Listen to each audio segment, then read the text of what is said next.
8වන ශ්‍රේණියේ ගණිතය විෂයේ දර්ශක පාඩමේ 10 1 10 2 අභ්‍යාසවල පිළිතුරු සාකච්ඡා කරපු අපි මිශ්‍ර අභ්‍යාසයේ පිළිතුරු සාකච්ඡා කරන්නයි මේ සූදානම් වන්නේ.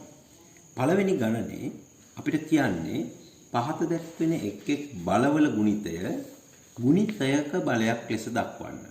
පළවෙනි ගණනේ පළවෙනි කොටස 2x වල පූර්ණ වර්ගය ගුණ කිරීම y වල වර්ගය. බල දෙකක ගුණිතයක්. අපි මේක ගුණිතයක බලයක් ලෙස දක්වන්නේ බලමු කොහොමද කියලා. මම මේක ලියනවා 2x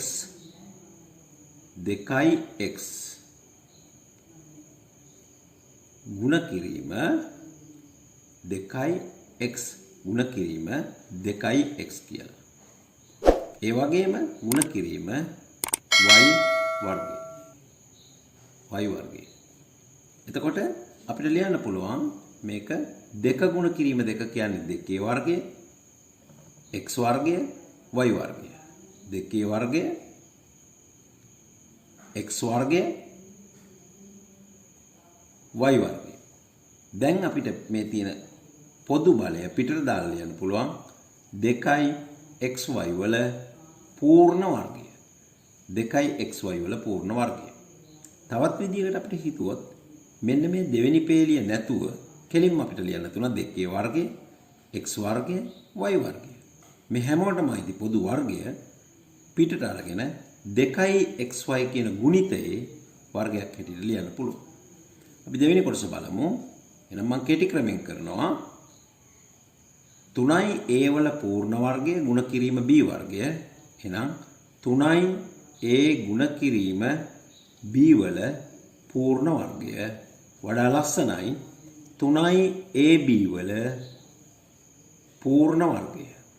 අන්න වර්ග දෙකක ගුණිතයක වර්ගයක් ලෙස ලියුවා. තුන්වෙනි කොටස p වල තුන්වෙනි බලය ගුණ කිරීම 2q වල තුන්වෙනි බලය අපි ලියනවා p ගුණ කිරීම 2q ගේ තුන්වෙනි බලය. වඩා ලස්සනයි සංඛ්‍යාව මුලට අරගෙන 2pq ගේ තුන්වෙනි බලය. 2pq වල තුන්වෙනි බලය. නිතරම සංඛ්‍යාව මුලට අරන් ලියන්න. හතරවෙනි කොටස 2x ගේ තුන්වෙනි බලය හෙවත් 2x වල ඝනය ගුණ කිරීම 3y වල ඝනය. එතන මෙන්න මේක අපිට ලියන්න පුළුවන් 2x ගුණ කිරීම 3y ගේ පූර්ණ ඝනය. පොදු ඝනය පිටින් ලියුවා තුන්වෙනි බලය. දැන් ලියන්න පුළුවන් දෙවරක් 3 6යි 6යි xy වල පූර්ණ ඝනය නැත්නම් තුන්වෙනි බලය. අන්න ගුණිතයක බලයක්. පස්වෙනි කොටස 5යි a වල පූර්ණ ඝනය ගුණ කිරීම 2යි b වල පූර්ණ ඝනය. අපිට ලියන්න පුළුවන් පොදු ඝනය හෙවත් තුන්වෙනි බලය පිටට දාලා 5යි a ගුණ කිරීම 2යි b.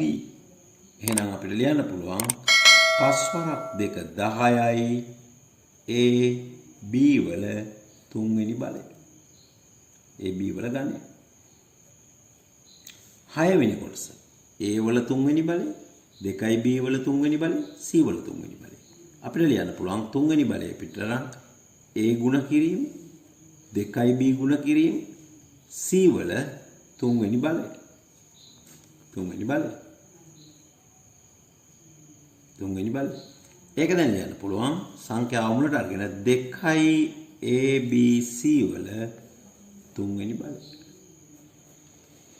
අවසාන කොටසේ අපි සාකච්ඡා කරේ දෙවෙනි ගණනේ අපිට කියනවා 3යි a වල සම්පූර්ණ වර්ගය පූර්ණ වර්ගය ගුණ කිරීම 2x වල පූර්ණ වර්ගය කියන එක 36යි a වර්ගය x වර්ගයට සමාන බව පෙන්වන්න කියලා.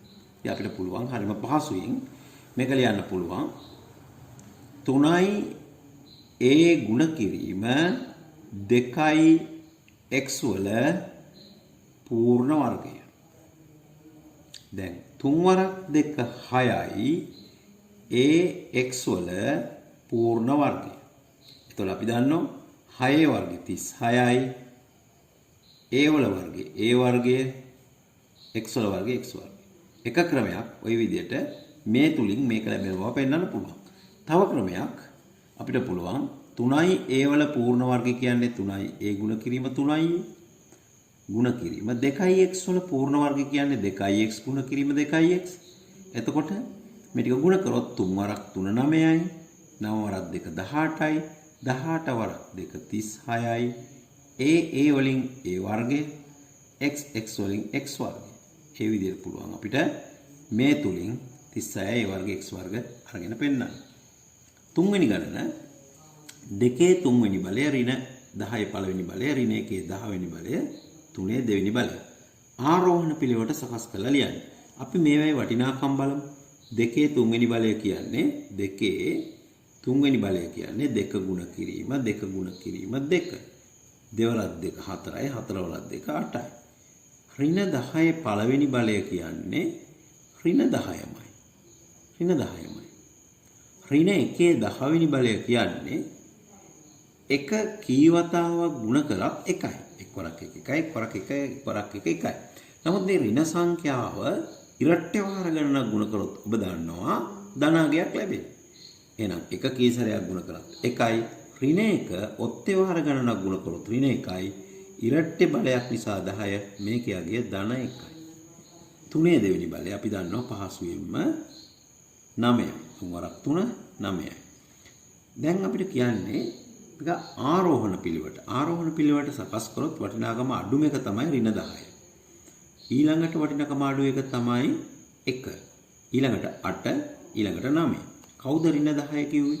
ඍණ 10 කිව්වේ ඍණ 10 පළවෙනි බලය. අපි දීපු විදිහටම ලියන්න. කවුද 1 කිව්වේ? ඍණ 1 10 වෙනි බලය. ඍණ 1 10 වෙනි බලය. කවුද 8 කිව්වේ? 2 3 වෙනි බලය. කවුද 9 කිව්වේ? 3 දෙවෙනි බලය.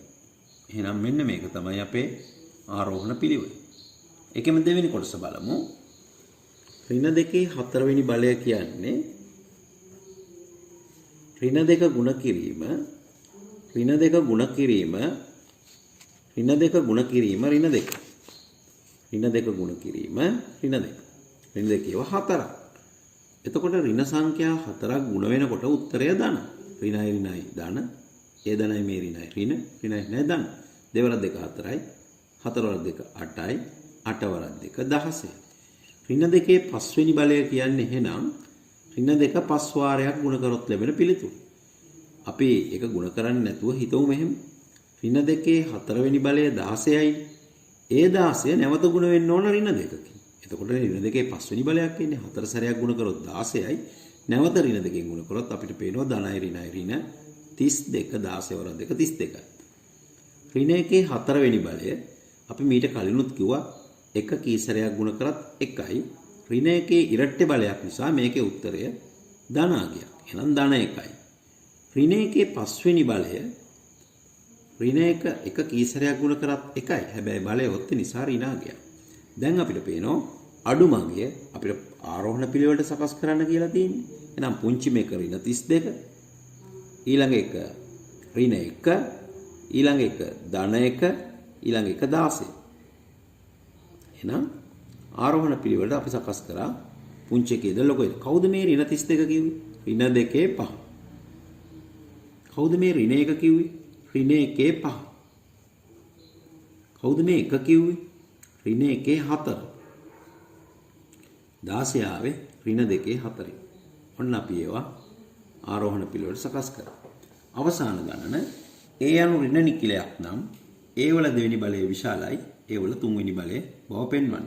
අපිට මේකට ඕනම අගයක් ආදේශ කරන්න පුළුවන්. අපි හිතමු a සමානයි ඍණ 3යි කියලා. a සමානයි ඍණ නිකිලයක් නම් මේ කුඩායි බිඳුව කියලා මම දැම්මේ ඍණ නිකිලයක්. බිඳුවට වඩා කුඩායව තමයි ඍණ.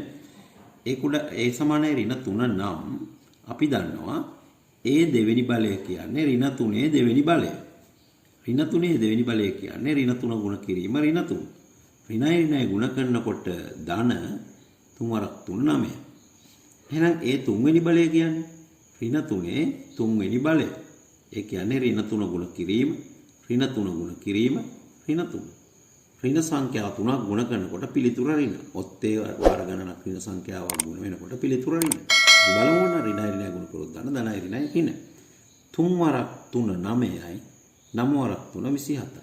දැන් අපිට පේනවා ඒ දෙවෙනි බලයට ආපු අගය 9 විශාල නිසා ඍණ 27ට වඩා ඒවල දෙවෙනි බලයට ආපු අගය විශාලයි ඒවල තුන්වෙනි බලයට ආපු අගයට වඩා ඒ ඍණ සංඛ්‍යාවක් වෙනකොට අපිට තවත් ඕන එකක විදිහට ආදේශ කරලා බලන්න පුළුවන් ඕනම ඍණ නිකිලයක්.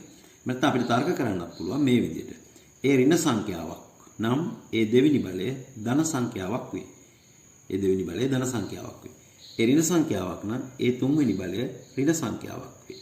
ඒ නිසා ධන සංඛ්‍යාවක් හැම විටම ඍණ සංඛ්‍යාවකට වඩා විශාල බැවින් ඒවල දෙවෙනි බලය ඒවල තුන්වෙනි බලයට වඩා විශාල වේ කියලා තර්ක කළා ඔප්පු කරලා පෙන්නුවත් හරි.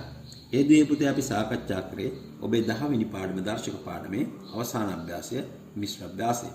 ඔබ ඔබේ පිළිතුරු වල නිවැරදිතාව පරීක්ෂා කරගන්න.